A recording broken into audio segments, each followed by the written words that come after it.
అసెంబ్లీలో కొత్తగా వచ్చిన గవర్నమెంట్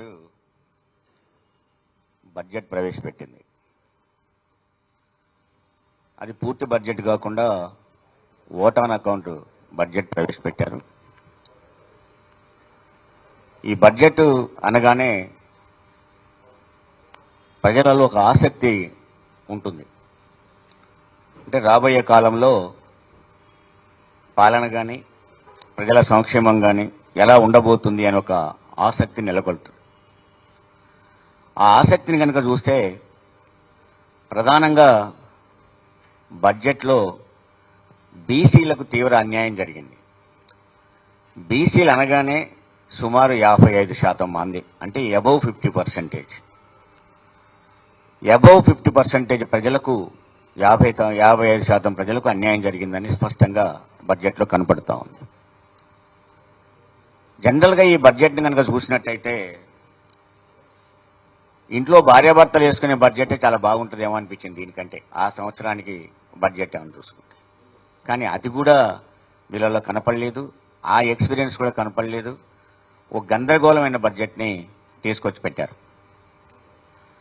దీంట్లో మొత్తం సగానికి పైగా ఉన్న బీసీలని విస్మరించారు. ఒక విధంగా చెప్పాలంటే మోసం చేశారు. ఎన్నికలకు ముందు బీసీల విషయంలో ఇదే కాంగ్రెస్ పార్టీ కామారెడ్డిలో ఒక డిక్లరేషన్ ప్రకటించారు. అది బీసీ డిక్లరేషన్ అని. బీసీ డిక్లరేషన్లో బీసీలని ప్రథమ భాగంలో ఉంచుకుంటామని, బీసీలకు పెద్ద ఎత్తున నిధులు ఇస్తామని, బీసీల భవిష్యత్తును బాగు చేస్తామని ఎన్నో మాటలు చెప్పింది. తీరా బడ్జెట్లకు వచ్చేసరికి అవేం కనపడలేదు. అంటే డిక్లరేషన్ చూస్తేనేమో ఇంటెనక బంగారం ఇంటి ముందు బంగారం లాగా ఉంది. తీరా అసెంబ్లీలో బడ్జెట్ చూస్తేనేమో ఇంట్లోకి పోతే పిల్లగాడి ముడ్డికి షెడ్డి లేదన్నట్టుగా ఉంది.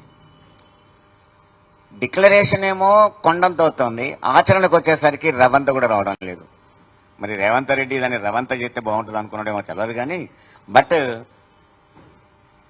ఆయన చెప్పింది ఏంటంటే బీసీలకు 5 సంవత్సరాలలో 1,00,000 కోట్లు కేటాయిస్తున్నా అని చెప్పాడు.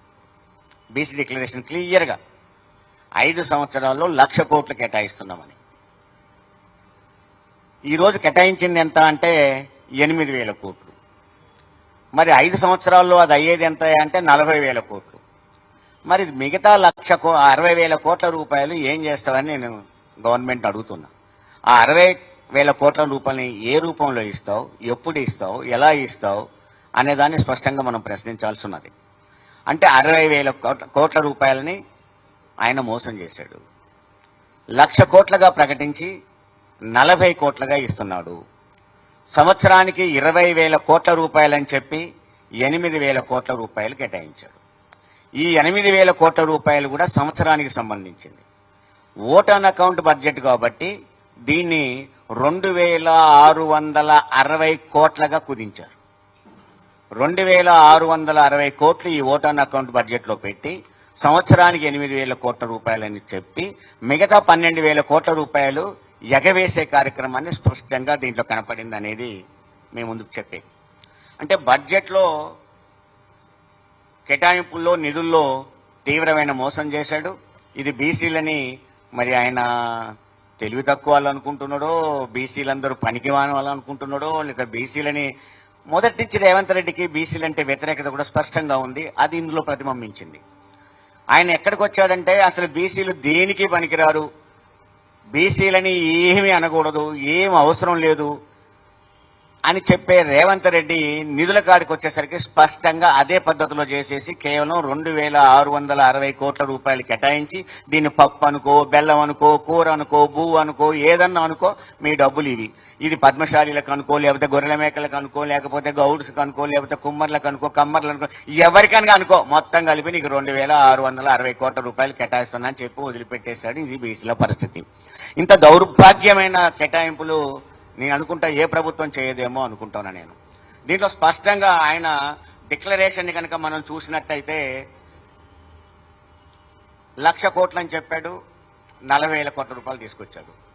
20,000 కోట్ల రూపాయలు అని చెప్పాడు, 8,000 తీసుకొచ్చాడు. నేను అడుగుతున్నాను, కేవలం 3.4%. టోటల్ బడ్జెట్ 2,75,000 కోట్ల బడ్జెట్లో 3.5 కూడా కాకుండా 3.4% మాత్రమే బీసీలకు కేటాయించావు. 55% ఉన్న బీసీలకు కేవలం 3.4% మాత్రమే బడ్జెట్ కేటాయించావంటే ఎంత తీవ్రమైన అన్యాయం చేస్తున్నావు, మోసం చేస్తున్నావు అనే దాన్ని మనం చూడాల్సిన అవసరం ఉన్నది. పోనీ 1/3 బడ్జెట్ కేటాయించని అనుకుందాం.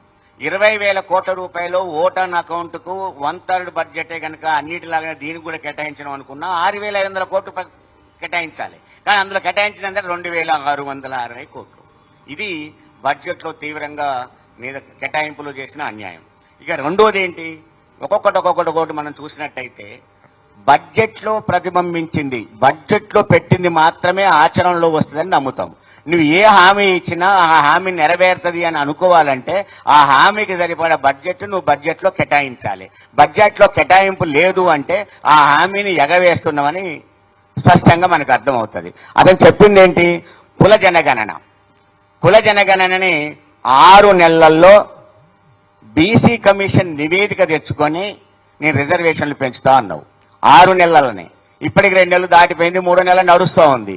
ఇది బీసీ కమిషన్ నివేదిక తెచ్చుకొని, అంటే బీసీ కమిషన్కి నువ్వు అడిగేది ఎప్పుడు, బీసీ కమిషన్ నివేదికని ప్రిపేర్ చేసేది ఎప్పుడు, నివేదిక నీకు ఇచ్చేది ఎప్పుడు, నువ్వు రిజర్వేషన్లు అమలు చేసేది ఎప్పుడు?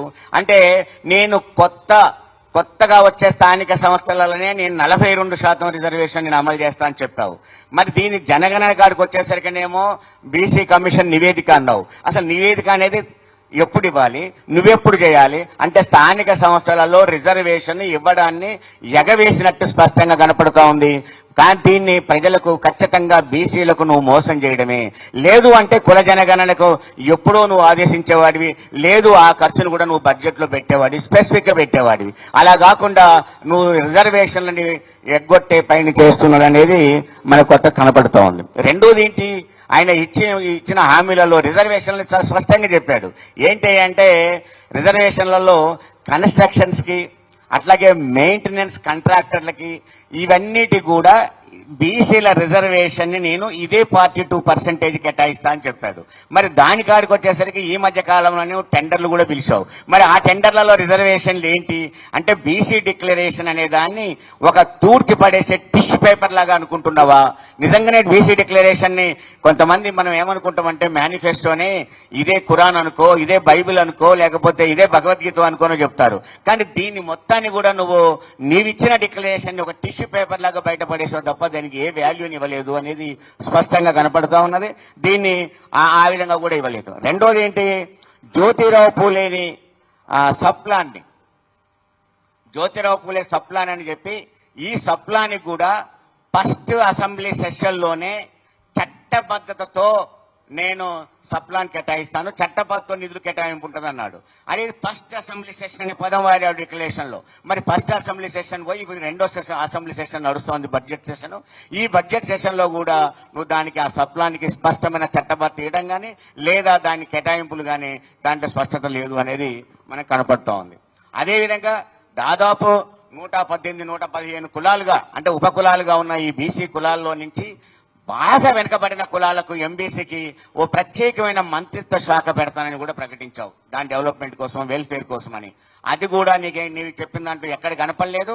ఆ ఎంబీసీలకు నీకు కేటాయించిన అలాట్మెంట్ కూడా లేదు. నేను ముందే చెప్పాను కదా, నువ్వు ఇప్పుడు ఏది తీసుకొని డిస్కషన్ చేసినా ఆ గోదాం చూపెడతారు. వెనక రోజులలో సినిమాలో ఉండేది, అరే 2 అరటి పండ్లు కొనుక్కురారా అంటే వాడు కొనుక్కొస్తాడు. కొనుక్కొచ్చినాక ఏం చేస్తాడు, ఒక అరటి పండు తినేస్తాడు. ఆ అరటి పండు పట్టుకొచ్చి ఇస్తే, అరే బాబు నువ్వు 2 తెమ్మన్నా కదా, ఒకటే తెచ్చావు, ఇంకోటి ఏదిరా అంటే ఉన్న అరటి పండునే చూపెడతాడు.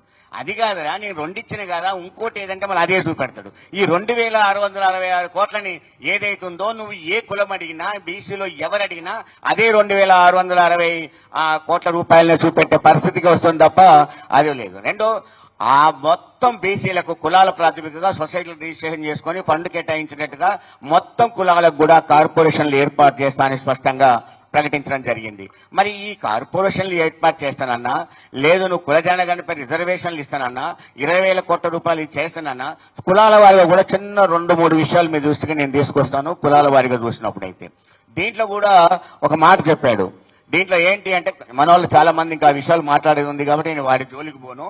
ఇక్కడ సంక్షేమంలోకి వచ్చేసరికి అన్ని జిల్లాల్లో కూడా 50 కోట్ల రూపాయలతో కన్వెన్షన్ సెంటర్ ఏర్పాటు చేస్తా అన్నాడు. మరి 50 కోట్లతో ఒక జిల్లా కన్వెన్షన్ సెంటర్ అంటే 33 జిల్లాలకు 33 కన్వెన్షన్ సెంటర్లు అంటే నీకు 1650 కోట్ల రూపాయలు వాటికే నీకు అలాట్మెంట్ అయిపోయింది. నువ్వు ఇచ్చినంత 2660 కోట్లే, దానికే నీకు సరిపోయింది. ప్రతి సొసైటీకి కూడా ఖర్చుల కింద 10 లక్షల రూపాయలు ఇస్తానన్నావు. అంటే ప్రతి కులానికి సొసైటీలు చాలా ఉన్నాయి. ఈ సొసైటీలన్నిటికి కలిపి కూడా ఒక్కొక్క సొసైటీకి నువ్వు 10 లక్షల రూపాయలు ఇస్తానన్నావు. ప్రతి మండలంలో కూడా నవోదయ స్కూలుకు పోటీ పడేంతగా గురుకులాలకు పర్మనెంట్ భవనాలను కూడా నేను సృష్టిస్తాను. ప్రతి జిల్లా కేంద్రంలో కూడా ఒక డిగ్రీ కాలేజ్ పెడతా అన్నావు. మరి ఏంటి ఇవన్నీ కూడా నేను చెప్పాను కానీ ఇంటర్గా బంగారం ఇంటి ముందు బంగారమేనా? వీటికి అలాట్మెంట్ ఎందుకు లేదు? ఇవన్నీ నువ్వు ఎగ్గొట్టదలుచుకున్నావా? వీటికి స్పష్టత ఇవాళ చర్చల్లోనైనా సరే ప్రభుత్వం చెప్పాల్సిన బాధ్యత ఉంటుంది. ఆ ప్రభుత్వం చెప్పకపోతే చాలా తీవ్రంగా అన్యాయం చేసిన వాళ్ళు అవుతారు. రెండోది ఏంటి, బీసీలు అంటే చేతు వృత్తుల వాళ్ళు. ఒక్కొక్క వృత్తికి ఒక్కొక్క కులానికి ఒక వృత్తి ఉంటుంది. వాళ్ళందరికి కలిపి కూడా దీన్ని ఒక వృత్తి బజార్ అని ఏర్పాటు చేసి ఆ వృత్తి బజార్ ప్రతి మండల కేంద్రంలో కూడా 10కి పైన షాపింగ్ కాంప్లెక్స్లు కట్టి షాపింగ్ పెట్టి ఆ షాపులన్నీ రజకులకు నాయ బ్రాహ్మణులకు వీళ్ళందరికీ ఫ్రీగా ఇస్తానని చెప్పావు. అవి ఎక్కడున్నాయి? అవి అది బడ్జెట్లో ఎందుకు పెట్టలేదు? ఇవన్నీ కనుక చూస్తే మళ్ళా అదే 2660 కోట్ల రూపాయలు చూపెట్టే అవకాశమే కనపడతా ఉంది. తర్వాత ఈ బీసీలలోని కులాల వారిగా చూస్తే గౌడ్స్ లో ఈత చెట్ల పెంపకానికి ప్రతి గ్రామంలో 5 ఎకరాలు కేటాయిస్తున్నారు. గతంలోనే ఈ కేటాయింపు ఉండేది. గొర్రెల మేకల పెంపకందారులకు 559 జీవో నెంబరు, 560 జీవో నెంబరు గీత కార్మికులకు 5 ఎకరాలను ఉండేది. ఆ విధంగా ఒక 10-15 రోజులలో ఇచ్చారు. వాటిని కూడా ఇప్పుడు లేవు. దీన్ని కేటాయిస్తా అన్నాడు. కానీ అదే గొర్రెల మేకల పెంపకందారులకి దాన్ని చెప్పలేదు. ఒక గౌడ్స్ వరకు చెప్పారు. ఆ చెప్పిన గౌడ్స్ లో కూడా 5 ఎకరాలు కేటాయించేది పక్కకు పెట్టండి, దానికి కంపౌండ్ కాడ మొదలు పెడితే మిగతా అంతా 90% సబ్సిడీ ఇస్తా అన్నాడు. సబ్సిడీ అటు పక్కకు పెట్టేసి మీరు కంపౌండ్ కట్టకపోతే నేను మొత్తం భూమి గుంజుకుంటాను వాళ్ళకి నోటీసులు ఇచ్చాడు. రెండోది ఏంటి, ఆ రోజు పోయిన గవర్నమెంట్ మొత్తం గీత వృత్తిదారులకు అందరూ చెట్ల పన్ను ఫ్రీ చేస్తే ఇవాళ సుమారు ఒక హైదరాబాద్ నగరంలోనే 600 నుంచి 700 మంది మీద అక్రమ కేసులు పెట్టి జైలుకు పంపుతా ఉన్నాడు. మరి ఏ విధంగా నువ్వు చేతి వృత్తులు రక్షించుకుంటావు అనే దాన్ని మనం చర్చించాల్సిన అవసరం వస్తూ ఉంది. రెండోది ఏంటి అంటే మంగళ వాళ్లకు, స్వర్ణకారులకు, కమ్మరి వడ్రంగర్లకు, కుమ్మర్లకు 90% సబ్సిడీతో టూల్ కిట్స్ ఇస్తా అంటున్నాడు. మరి ఏం టూల్ కిట్స్ ఇస్తావు నువ్వు ఇందులో 90%తో? వాళ్ళ సొసైటీకి నువ్వు 10 లక్షల రూపాయలు ఇస్తానన్న దాని కనుక బడ్జెట్ లో పెట్టి ఇస్తే వాళ్ళకి లాభం జరుగుతుంది తప్ప నువ్వు టూల్ కిట్స్ ఇస్తా అంటే నువ్వేం టూల్ కిట్స్ ఇస్తావు ఇందులో 90% అనేది మనకు అది కూడా బడ్జెట్ లో పెట్టలేదు. మళ్ళీ అది కూడా చూసిన తర్వాత లాస్ట్ రజక ఉద్దారులకు కూడా, దోబిఘాట్లకు కూడా, ప్రతి జిల్లాకు కూడా 10 కోట్ల రూపాయలు కేటాయిస్తాను. రజకులకు దోబిఘాట్లు కట్టుకోవడానికి ప్రతి జిల్లాకు 10 కోట్లు అంటే 33 జిల్లాలకు 330 కోట్ల రూపాయలు కనుక నువ్వు కేటాయించినట్లయితే మరి వీటన్నింటికి బడ్జెట్ లో ఎక్కడి నుంచి వచ్చింది, బడ్జెట్ ఏది అనేది కావాలి. అదేవిధంగా స్పష్టత ఇంకా వివరాల కోసం మనోళ్ళు చెప్పినప్పటికీ ఒక గొర్రెల మేకల పెంపకందారులకే 2వ దశ గొర్రెలు పంపిణీ చేస్తా అని చెప్పావు. నువ్వు పంపిణీ చేసింది లేదు, బడ్జెట్ ఇచ్చింది లేదు. పోనీ గతంలో నడుస్తున్న వాడిని కంటిన్యూగా ఇచ్చుకుంటా పోయింది లేదు. నువ్వైనా మార్పు చేయదలుచుకుంటే మార్పులు తర్వాత చేయి, కానీ ముందు ఇచ్చుకుంటా పో. ఎందుకని నువ్వు గ్యాప్ చేస్తా ఉన్నావు? అదేవిధంగా ఇప్పుడు నీకు కౌలుదారులు, ఇప్పుడు ఈ రైతు బంధు అవి కూడా మనం చూస్తే బీసీలకి ఏంటి ఇంటర్లింక్ అని మీరు చెప్పొచ్చు. కానీ ఇవాళ కౌలుదారులుగా ఉన్న చిన్న సన్నకారు రైతులుగా ఉన్న వాళ్ళందరూ కూడా బీసీలే. ఇవాళ రైతు బంధు అంతా బంద్ చేయడం వల్ల, రైతు బీమా లేకపోవడం వల్ల, రైతు బంధు 3 ఎకరాల వాళ్ళకు మించి ఇవ్వకపోవడం వల్ల, టైం ఇప్పటికే దాటి 2 ఏళ్ళు 3 ఏళ్ళు అవ్వడం వల్ల వాళ్ళు ఇవాళ అప్పుల పాలై చెప్పేసి భూములు అమ్ముకునే స్థితికి వస్తూ ఉన్నది. వాళ్ళు బాధపడుతూ ఉన్నారు. రైతులు ఆత్మహత్యకు పోయే పరిస్థితి కనపడుతూ ఉంది. మరి ఇలాంటి స్థితులలో ఉన్నాయి కంటిన్యూ చేయడం లేదు, కొత్తగా అలాట్ చేయడం లేదు, కొత్తగా నిధులు లేవు, కొత్తగా ఆలోచనలు లేవు. మరి ఇలాంటి బడ్జెట్ని ఏం బడ్జెట్ అనాలి? తగలబెట్టే బడ్జెట్ తప్ప ఎందుకు పనికొస్తుంది ఈ బడ్జెట్ అని స్పష్టంగా అడుగుతున్నాను. ప్రభుత్వం ఇప్పటికైనా బీసీల విషయంలో మరి ఎందుకు మొదటి నుంచి రేవంత్ రెడ్డి వ్యతిరేకంగా ఉండో తెలవడు, కానీ ఎన్నికలకు ముందే బీసీలైన అవమానపరుస్తూ కూడా మాట్లాడిండి ఆయన. ఎందుకంటే ఏ పదవి వచ్చినా, ఏది చేసినా, రాజ్యాంగ అవకాశాలు వచ్చినా అవన్నీ ఒక సామాజిక వర్గానికి రావాలి తప్ప మిగతా వాళ్లకు పనికిరావని చెప్పిండి ఆయన. మరి అదే దృష్టిలో పెట్టుకుని ఈరోజు చెప్తున్నావా నువ్వు ఇదే బడ్జెట్లో పేదవాళ్ళని చేసే ప్రయత్నం చేస్తున్నావా? అంటే మొత్తం రాష్ట్ర జనాభాలో సగానికి పైగా ఒక్క బీసీల విషయంలోనే మోసం చేసిన రేవంత్ రెడ్డి మరి మిగతా సగం ప్రజలకు మాత్రం న్యాయం చేస్తారేనా ఎలా అనుకోవాలి? అంటే ఒక పిచ్చోడి చేతిలో రాయిలాగా ఉంది తప్ప ఈ బడ్జెట్ అనేది ఒక పిచ్చోడి చేతిలో రాయి. ఏమి తెలియని వ్యక్తి రాయి పట్టుకొని ఎవరి మీదైనా ఎత్తా అని తిరుగుతూ ఉన్నాడు. ఈ బడ్జెట్ చూస్తే ఎంత అనుభవ రాహిత్యం కనపడుతుందంటే ఇది ఒక పనికిలాని చర్యలాగా కనపడుతూ ఉంది. దీని విషయంలో ప్రభుత్వం రీథింక్ చేసి చర్చల్లోకి వచ్చిన వాటిని లెక్కల్లోకి తీసుకొని బడ్జెట్ ని తిరిగి రూపొందించాలని చెప్పేసి నేను డిమాండ్ చేస్తూ ఉన్నాను.